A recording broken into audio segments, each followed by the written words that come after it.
Salam dan bahagia. Perkenalkan, nama saya Devi Septiani. Saya adalah dosen program studi pendidikan IPA, Fakultas Keguruan dan Ilmu Pendidikan, Universitas Sarjana Miata Taman Siswa.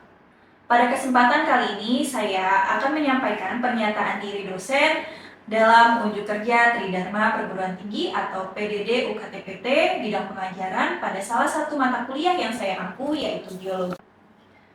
Mata kuliah biologi merupakan mata kuliah wajib yang diberikan di semester gasal, yaitu semester 1 dengan total SKS 3 SKS. Pendekatan perkuliahan biologi yang saya gunakan adalah pendekatan inquiry dan studi kasus. Pendekatan ini memberikan kesempatan kepada mahasiswa untuk mengembangkan keterampilan menganalisis dan menyelidiki lingkungan di sekitar, khususnya dalam topik mata kuliah biologi. Dalam menyampaikan materi, saya menggunakan pedoman praktikum biologi, buku ajar biologi, dan beberapa referensi lainnya. Selama perkuliahan, saya berinteraksi dengan mahasiswa menggunakan sistem AMO yang menggunakan student center learning, diskusi tanya jawab, dan studi kasus. Selain itu, proses perkuliahan juga memanfaatkan LMS UST yang kami kenal dengan Sipedar, sehingga mahasiswa dapat mengakses seluruh kebutuhan perkuliahan kapan saja. Akhir sesi, saya akan melakukan penilaian berdasarkan RPS dan kontrak perkuliahan yang sudah kami sepakati di awal pertemuan. Selanjutnya, saya akan menyampaikan mata kuliah biologi secara lebih rinci melalui RPS dan berikut rincian RPS mata kuliah.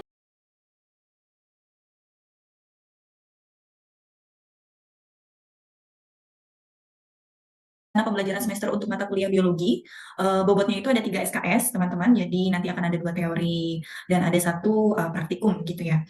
Di sini sudah ada capaian pembelajaran yang diharapkan dari program studi kita. Jadi untuk kekhususan di pengetahuannya biologi, yaitu nantinya teman-teman sebenarnya bisa menerapkan pemikiran logis, kritis, dan sistematis, lalu bisa mengambil keputusan yang tepat dalam konteks penyelesaian masalah di bidang keahliannya, lalu bisa bekerja secara mandiri, dan di akhirnya itu nanti bisa melakukan penelitian dengan memanfaatkan iptek.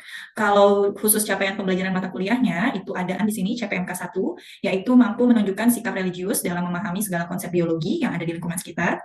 Kedua, ini yang paling penting, memiliki kepekaan sosial, bertanggung jawab, dan kepedulian terhadap masyarakat dan lingkungan, sesuai dengan ajaran Kodrat Alam Ki Hajar Dewantara.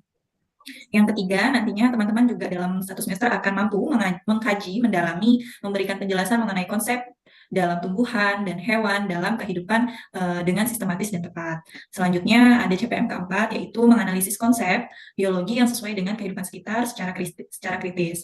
Mahasiswa mampu mengomunikasikan hasil analisis dengan sistematis dan tepat. Mahasiswa mampu menganalisis berbagai konsep biologi secara mandiri dalam kelompok dan sesuai dengan kehidupan sehari-hari. Ada beberapa sub CPMK, jadi sub CPMK ini diturunkan di topik-topiknya. Jadi karena di pertemuan pertama itu kita bahas tentang hakikat dan ruang lingkup, maka sub CPMK pertama teman-teman wajib mampu menjelaskan hakikat dan ruang lingkup biologi. Di pertemuan 1 juga nanti akan menganalisis asal-usul kehidupan dan dari bukti-bukti yang telah ditemukan. Jadi mahasiswa diharapkan mampu menganalisis asal-usul kehidupan, lalu membuat keputusan dari hasil analisis terkait tentang hipotesis asal-usul kehidupan. Yang sub CPMK 4 itu masuk ke topik kedua, yaitu pertumbuhan dan perkembangan. Maka nantinya akhirnya dari pertemuan itu teman-teman diharapkan mampu mendefinisikan pertumbuhan dan perkembangan pada hewan dan tumbuhan serta faktor-faktor yang mempengaruhinya. Di sub CPMK 5 yang ini agak besar, dia mampu menjelaskan struktur organisasi kehidupan mulai dari tingkatan paling kecil sampai tingkatan yang terbesar. Jadi nanti kita akan mempelajari bagian-bagian yang ada di dalam struktur organisasi kehidupan.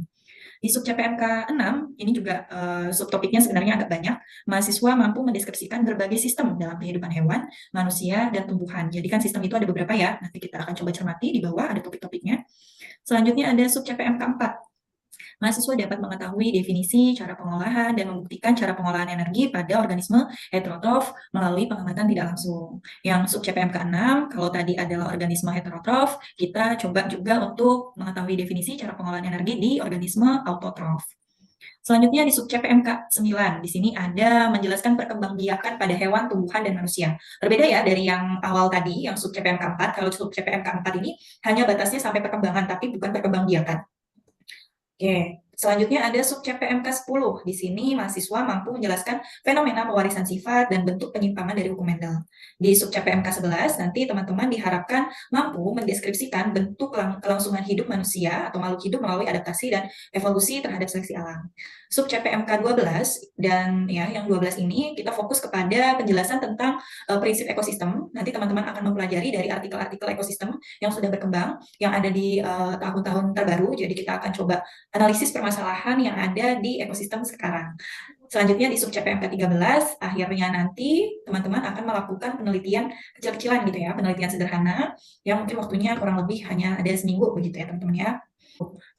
Untuk topik-topiknya saya jelaskan sedikit. Pertemuan pertama nanti kita akan belajar tentang biologi, pengantar biologi, ciri kehidupan, lalu ada pertumbuhan dan perkembangan pada makhluk hidup, kemudian ada struktur organisasi kehidupan, dan ada sistem saraf, sistem ekskresi, lalu ada sistem peredaran darah, ada sistem pencernaan dan gerak, lalu ada perolehan energi makhluk hidup, nanti akan fokus ke sistem pernafasan, kemudian ada sistem reproduksi, tadi ya yang perkembangbiakan, lalu ada pewarisan sifat, dan di pertemuan 14 ada ekosistem, di pertemuan 15 nanti teman-teman akan melakukan penelitian sederhana.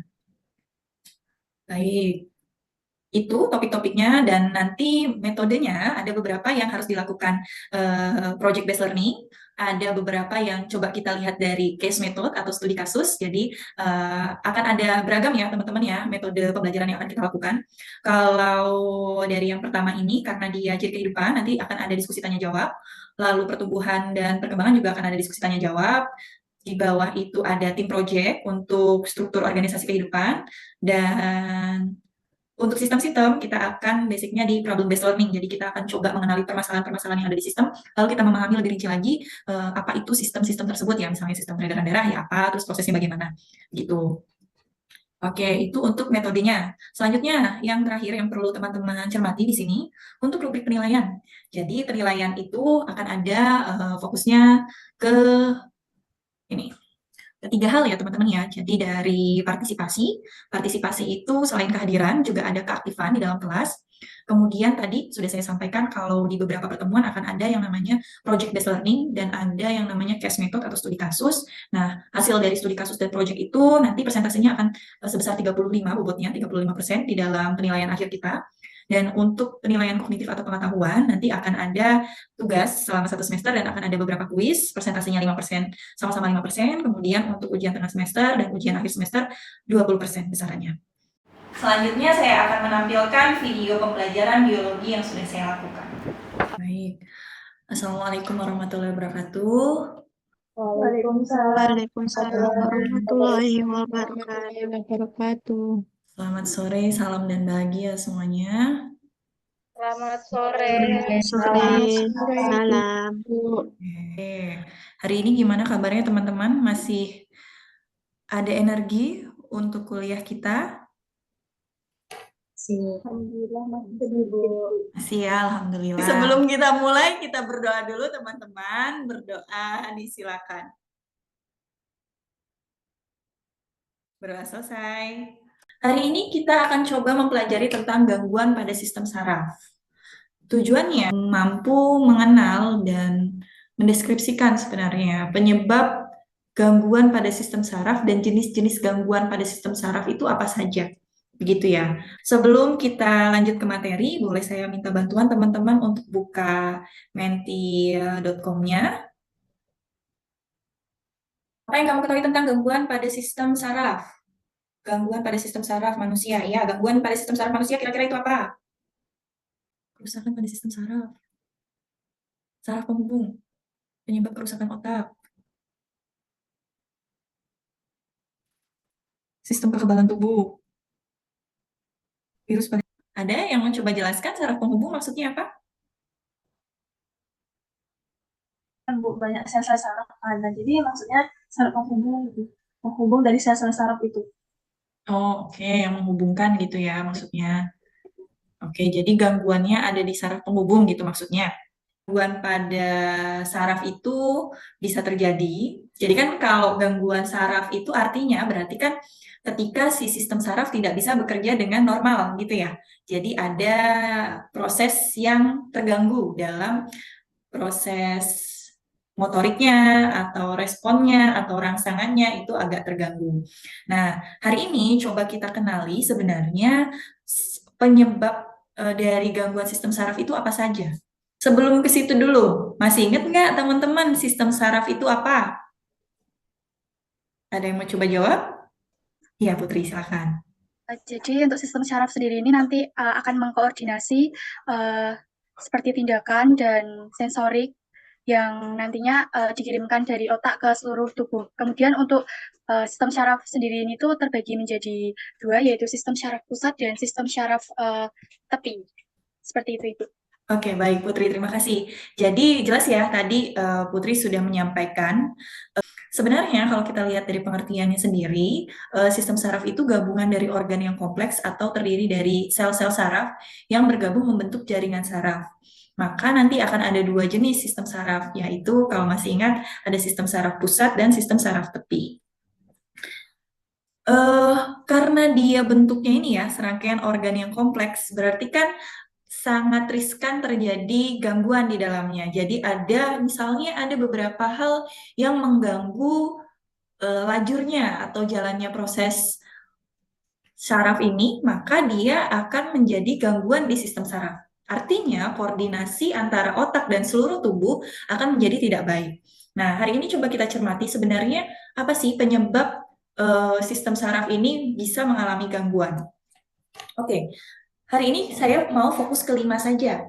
Jadi ada faktor genetik, ada paparan toksin, ada cedera, ada trauma, ada infeksi, dan ada gangguan autoimun. Sebelum saya menjelaskan, boleh dibantu coba kalau faktor genetik kira-kira teman-teman ada bayangan nggak? Faktor genetik nantinya bisa menyebabkan gangguan pada sistem saraf itu yang seperti apa? Saya Bu izin menjawab Oke, mengenai Iin, silahkan. yang faktor genetik itu mungkin penyebab dari kedua orang tuanya memiliki suatu penyakit sehingga diturunkan ke anaknya gitu. Oke, ya jadi ada penyakitnya dari orang tua dulu gitu ya, lalu menjadi diturunkan kepada anak. Oke, kalau paparan toksin menurut teman-teman, contohnya yang seperti apa tuh? Bu izin menjawab, Ya, Novi, silahkan. mungkin dari faktor makanan atau eh, bahan kimia, misalnya obat-obatan gitu, Bu. Ya, oke, betul ya. Jadi ada toksinnya gitu ya. Cedera atau trauma nih? Cedera atau trauma? Izin lagi, Bu, mungkin kalau trauma itu kayak cedera atau terkena pukulan gitu. Ya, oke, terkena pukulan gitu ya. Jadi bukan trauma psikis ya, bukan trauma-trauma yang depresi gitu ya, bukan ya. Di sini adalah trauma fisik ya. Jadi yang memang menghambat fisiknya. Kalau infeksi tahu ya semua ya, ini istilah umum ya. Nah, yang saya mau dengar dari teman-teman, gangguan autoimun ini juga sering terdengar. Kira-kira tahu nggak sih autoimun itu apa? Bukan kata yang asing kan untuk teman-teman? Mungkin gangguan yang menyerang sistem kekebalan tubuh. Iya, betul. Gangguan yang menyerang sistem kekebalan tubuh. Oke, itu ya. Kita kunci dulu itu. Nanti akan saya jabarkan lagi di belakang. Oke, faktor genetik tadi sudah disampaikan oleh Iin. Faktor genetik. Faktor genetik itu kalau yang spesifik menjadi penyebab dari gangguan sistem saraf itu sebenarnya adalah mutasi genetik. Jadi ada perubahan genetik. Bisa difahami ya? Jadi perubahan genetik. Awalnya berarti kan sebenarnya dia baik-baik saja. Iya nggak? Nah, seiring berjalannya waktu, dia akan ada yang namanya mutasi genetik. Kenapa bisa begitu? Karena faktor genetikanya. Jadi ada gen-gen yang memang urutannya itu bisa saja riskan, terputus atau berpindah. Ada banyak faktornya. Bisa jadi memang model keturunannya dia sensitif terhadap perubahan. Jadi mudah mengalami mutasi genetik. Di sini contohnya Alzheimer, ada Huntington, dan ada spina bifida. Nah, Alzheimer, sebenarnya kalau Alzheimer ini dia bahasanya multi ya. Jadi dia penyebabnya itu banyak, nggak hanya dari faktor genetik. Kalau Alzheimer itu juga artinya sebagai defisit memori. Jadi seiring berjalannya waktu, dia akan mengalami perubahan susunan genetika sehingga dia akan defisit memori atau mudah mengalami yang namanya lupa. Kalau yang Huntington disease ini dia sebenarnya ada di otak. Jadi sel yang ada di bagian otak dia breakdown, tatanannya itu dihancurkan. Jadi yang tadinya normal menjadi tidak normal. Bifida ini biasanya sudah terlihat dari kecil, teman-teman. Jadi spina itu di bagian sumsum tulang belakang. Terus habis itu dia sumsum tulang belakangnya itu bisa bentuknya berubah. Terus bisa ada ruas-ruas. Kan kalau tulang belakang kan teman-teman tahu ya. Nah itu jaraknya tuh bisa lebih renggang-renggang gitu loh. Jadi memang dia kelainan bawaan genetika. Nah, nantinya dia akan mempengaruhi semuanya. Bisa motoriknya, bisa respon kognitifnya, terus itu bisa terjadi karena bawaan sejak kehamilan. Jadi kenapa bisa begitu? Genetikanya sudah gagal dari pertumbuhan janinnya. Jadi di usia 8 minggu dia tidak bisa berkembang dengan normal gitu ya. Itu spina bifida. Nanti spina bifida ini akan banyak cirinya lagi, tergantung letaknya di mana. Kalau yang Huntington tadi, dia breakdown ini ya, sel-sel otak jadinya kemampuan kognitifnya rendah, kemampuan untuk berpikir. Jadi ya kemampuan untuk mencerna pengetahuan itu agak susah begitu. Oke, itu yang faktor genetik. Sampai sini bisa difahami? Bisa, Bu. Bisa, kita lanjut ya. Oke. Paparan toksin tadi juga sudah disampaikan ya, Novi ya kalau nggak salah ya tadi ya, ini sudah disampaikan Novi. Jadi paparan toksin itu sebenarnya keterpaparan terhadap zat kimia beracun seperti timbal, merkuri, pestisida. Kalau dari kalimatnya toksin, kira-kira ada lagi nggak selain ini menurut teman-teman yang sekarang banyak banget dilakukan, bahkan ribuan pun melakukan loh. Kemarin saya lihat di bawah pohon, apa ya kira-kira zat kimia apa yang masuk Ridwan menurutmu? Paparan toksin apa yang kamu lakukan setiap hari? Nikotin, Bu. Iya, nikotin ya, asap rokok ya. Jadi asap rokok itu adalah bagian dari paparan toksin yang dapat merusak sistem saraf pusat. Sistem saraf perifer nih. Kalau teman-teman masih ingat, perifer itu adalah sistem saraf tepi. Jadi memang bukan tidak terlalu berbahaya ya, tapi tetap berbahaya juga ya, karena sistem saraf tepi itu juga akan mempengaruhi mekanisme kerja jantung gitu-gitu, walaupun bukan di sistem saraf pusat gitu. Jadi ini sengaja tidak saya tuliskan asap rokok, tapi teman-teman berarti tahu ya, khususnya Ridwan ya, Ridwan tahu ya kalau misalnya keterpaparan terhadap zat kimia beracun itu menjadi bagian dari penyebab gangguan pada sistem saraf, neuropati perifer. Jadi ada gangguan di sistem saraf pusat. Oke, lanjut dulu. Di sini ada cedera atau trauma. Cedera kepala serius dapat merusak otak dan menyebabkan gangguan neurologis jangka panjang seperti trauma otak. Terus cedera tulang belakang, jangan lupa kalau sistem saraf pusat itu ada dua, otak dan sumsum tulang belakang ya. Sumsum tulang belakang tahu ya yang ruas tengah-tengah itu sampai di tulang ekor. Nah, yang riskan, yang banyak banget kejadian itu di tulang ekor.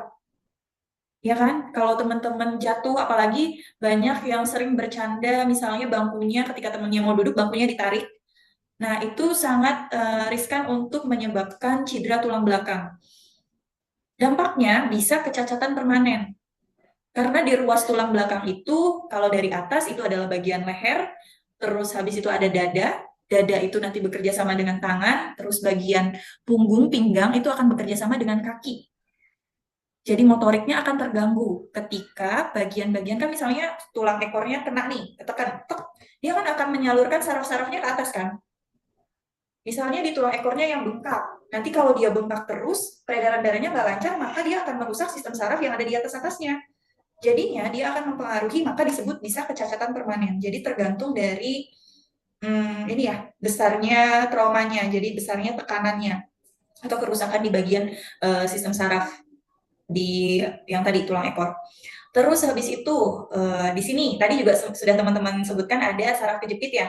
Saraf kejepit itu juga bagian dari terganggunya sistem saraf di sumsum tulang belakang.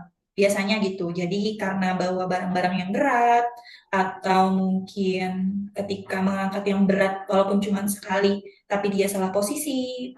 Terus ada juga karena dia mungkin olahraga tapi kurang pemanasan, jadi tiba-tiba kaget sistem saraf belakangnya. gitu. Nah, yang ini, oke, nama lain saraf kejepit itu ada HNP ya teman-teman ya. Jadi biasanya kalau dokter-dokter itu HNP gitu. Apa? CTS nih. CTS pernah dengar? Carpal tunnel syndrome? Pernah nggak? Baru ya? Baru dengar, Bu. Oke, nggak apa-apa. Carpal tunnel syndrome. Jadi dia ada di sini teman-teman, di bagian pergelangan tangan. Biasanya kalau yang paling sering mengalami itu ibu-ibu yang baru punya bayi itu loh. Jadi kan sering gendong gini kan, sering gendong bayinya kan gini posisinya atau gini. Nah, carpal tunnel syndrome ini dia cedera di tangan karena pergerakannya hanya satu. Jadi dia gini terus sampai kebas, lama-lama peredaran darahnya nggak lancar dan biasanya bengkak di sininya. Nah, intinya kalau dia bisa juga sih sebenarnya teman-teman yang olahraga kan mengalami cedera terus habis itu sininya bengkak. Nah, tapi yang paling umum terjadi karena dia pergerakannya monoton. Jadi gitu terus sampai si sistem sarafnya kaku. Ketika kaku tidak dilakukan perbaikan gitu terus akhirnya lama-lama dia bisa membengkak. Nah, kalau kayak gini biasanya harus ada terapi khusus. Kalau cuma direndam air hangat kecuali belum sampai parah ya, itu masih bisa gitu. Kalau nggak pakai dibalut untuk mencegah pergerakannya lagi. Jadi kalau udah bengkak, jangan malah ditambahin gerak. Itu nanti malah makin parah sebenarnya gitu. Itu ya, itu yang cedera atau trauma. Infeksi. Nah, kalau infeksi jelas ya, berarti kan disebabkan oleh virus atau bakteri. Di sini ada contoh meningitis, hidrosefalus, encephalitis, tetanus, dan rabies. Kalau dari 1, 2, 3, 4, 5, teman-teman sudah familiar dengan yang mana? Bu, Rabies. tetanus, Siapa tadi itu? rabies. Tata ya? Rabies. Tata tahu kalau rabies itu ternyata menyerangnya sistem saraf? Tahu, Bu. Tahu. Gimana tuh gejalanya Tata? Pernah ada kasus di daerah Tata? Belum sih, Bu. Dengar dari berita. Dengar dari berita gimana? Coba penjelasannya. Apa yang Tata dapat dari berita? Misalnya rabies digigit anjing. Terus, efeknya apa kira-kira? Kok bisa menyebabkan gangguan sistem saraf tuh gimana? Oh, dari analisis Tata dan Iin ya? Ini berdua dengan Iin. Apa kira-kira? Ada nggak? Ternyata rabies itu masuk ke dalam gangguan penyakit di sistem saraf. Betul tadi karena ada gigitan dari air liurnya. Terus air liur itu terkena manusia. Yang namanya gigitan kan berarti bukan hanya di permukaan ya, bisa sampai ke dalam ya. Nah, virusnya itu menyerang sistem saraf. Masuk ke sistem saraf, teman-teman. Dia memperbanyak diri sampai akhirnya menutup bagian penghubung sistem saraf. Nah, biasanya mulai ada seperti kayak kaku-kaku badannya. Sebenarnya masa inkubasi si tadi virusnya rabies itu ada di 8-10 hari. Jadi kalau misalnya sudah terkena gigitan, itu langsung aja untuk dikasih obat ya, obat antivirusnya gitu. Dan jangan lupa ini juga loh teman-teman, tetanus, ini yang paling penting nih, yang suka diabaikan. Ini juga, ini bahaya loh sebenarnya tetanus dan rabies ini. Ini bisa menyebabkan kematian karena dia memang bisa sampai menutupi sel-sel yang ada di saraf otak atau saraf pusat. Gitu. Kalau sampai di sini ada yang mau ditanyakan dulu? Ada yang mau ditanyakan? Ada, Bu. Ya, Agatha, silahkan. Jadi ini tadi kan salah satu penyebab gangguan sistem saraf ini kan ada infeksi dan salah satunya ada contohnya hidrosefalus. Mungkin nggak Bu kalau itu tuh dari keturunan, misalnya mungkin sebelumnya ada yang mengidap keluarganya, ada yang mengidap penyakit ini terus diturunkan gitu, mungkin nggak? Oke, sebenarnya kalau hidrosefalus itu kalau dibilang keturunan persentasenya sebenarnya kecil sih, Agatha. Jadi keturunannya itu gara-gara gaya hidup yang berturun. Jadi dia sudah ada kegagalan. Ini biasanya kenapa bisa di bayi, teman-teman? Jadi virus yang ini biasanya memang menyerang di masa-masa kehamilan, gitu. Bisa, ya virus-virusnya juga dari hewan, gitu.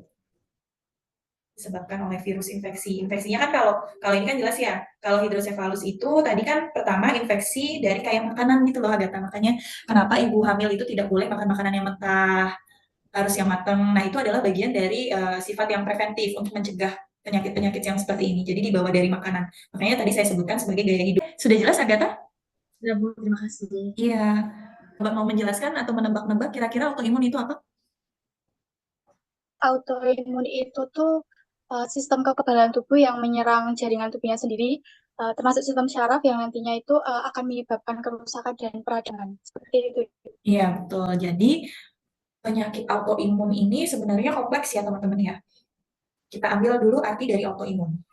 Jadi autoimun itu kan di dalam tubuh kita kan sebenarnya ada sistem kekebalan tubuh. Kalau sistem kekebalan tubuh itu kan yang bagus ya.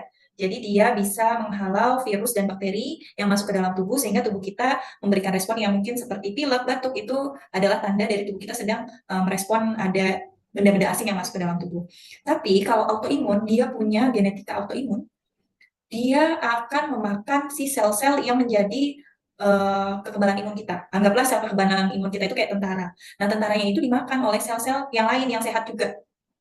Maka dia akan riskan untuk mengalami penyakit. Nah, ketika sel-sel ini bekerja di bagian sistem saraf, dia akan mampu menyebabkan peradangan atau kerusakan pada saraf. Biasanya dia terlihat bentuk fisiknya, kayak Bell's palsy ini. Kalau teman-teman tahu Bell's palsy, itu yang wajahnya itu tiba-tiba beda kanan kiri gitu, jadi nggak simetris. Terus dan itu nggak bisa berubah. Jadi ya memang artinya dia ada kelumpuhan di otot pada sistem sarafnya, gitu. Itu sebenarnya. Terus bisa juga kerusakan pada sistem saraf yang tadi ini sindrom ini multiple sclerosis dan ini GBS. GBS ini juga intinya ya sama. Jadi ada peradangan dan kerusakan pada sistem. Jadi lebih ke peradangan sih. Begitu. Yuk kita lanjut lagi ke menti.com, satu slide lagi. Boleh dibuka mentinya lagi, 6593 5170. Kira-kira ada nggak yang belum saya sebutkan tadi? Parkinson, oke tuh. Apa lagi? Ada lagi nggak? Apa lagi? Oke, yang saya mau tekankan di sini dan ternyata dia penyakit kedua yang menyebabkan kematian cukup tinggi di Indonesia itu ada stroke ya teman-teman ya. Stroke itu sebenarnya dia ada dua tingkatan, ada stroke akut dan ada stroke gawat. Nah, stroke itu pada intinya dia menyerang bagian sistem saraf pusat atau otak. Pertama bisa adanya sumbatan, ya dengan adanya sumbatan, dan kedua pecahnya pembuluh darah di otak. Ada sumbatan dan ada pecahnya pembuluh darah di otak. Maka penyebab dari gangguan pada sistem saraf itu tidak hanya 5 yang tadi. Berarti ada lagi kan yang lain, tadi sumbatan di intravaskulernya. Nah, jadi untuk minggu depan, tugasnya teman-teman, itu mencari penyebab lain selain yang sudah kita bahas tadi, yang 5 tadi. Silahkan dicari, itu nanti coba kita diskusikan di pertemuan selanjutnya. Begitu. Gimana? Jelas sampai di sini? Jelas, Bu. Oke. Di akhir sesi saya mau teman-teman jika ada yang masih kurang jelas silahkan ditanyakan atau sudah cukup jelas semuanya? Jelas. Jelas? Oke, baik. Kalau gitu, boleh saya dibantu siapa yang membuat kesimpulan hari ini? Kira-kira hari ini teman-teman dapat apa? Silahkan. Saya, Bu. Oke, Nafis. Silahkan, Nafis. Jadi penyebab dari sistem saraf tadi kan ada terdiri dari 5. Yang pertama ada faktor genetik, terus paparan toksin, cedera atau trauma, terus yang keempat ada infeksi, dan yang terakhir ada gangguan autoimun. Untuk faktor genetik itu nanti di resiko penurunan, yang contohnya itu nanti ada Alzheimer sama Huntington.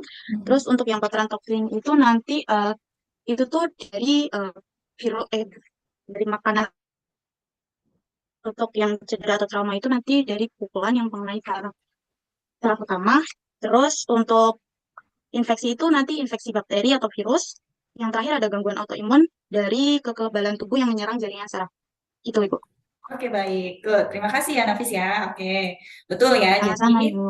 ya, jadi ada 5, tadi kita coba cermati baru ada 5 nih, ada faktor genetik, ada paparan toksin, cedera dan trauma, infeksi, ada gangguan autoimun. Sebenarnya ada beberapa penyebab lain, nanti silahkan teman-teman coba cari dan akan kita diskusikan di minggu depan. Begitu, terima kasih untuk hari ini, dan dari 5, semoga setelah kita belajar ini, Ridwan bisa ada perubahan sedikit ya Ridwan ya, kehidupan sehari-harinya bisa lebih membaik, untuk hidup lebih sehat lagi. Dan untuk infeksi juga bisa menyerang semuanya ya teman-teman ya. Jadi kalau bisa makan makanan yang memang matang dengan sepenuhnya begitu ya. Oke, terima kasih untuk hari ini. Jangan lupa tugasnya minggu depan. Kurang lebihnya mohon maaf. Akhiri bersama dengan berdoa. Berdoa disilakan. Oke, terima kasih. Assalamualaikum warahmatullahi wabarakatuh. Selamat sore, salam. Waalaikumsalam.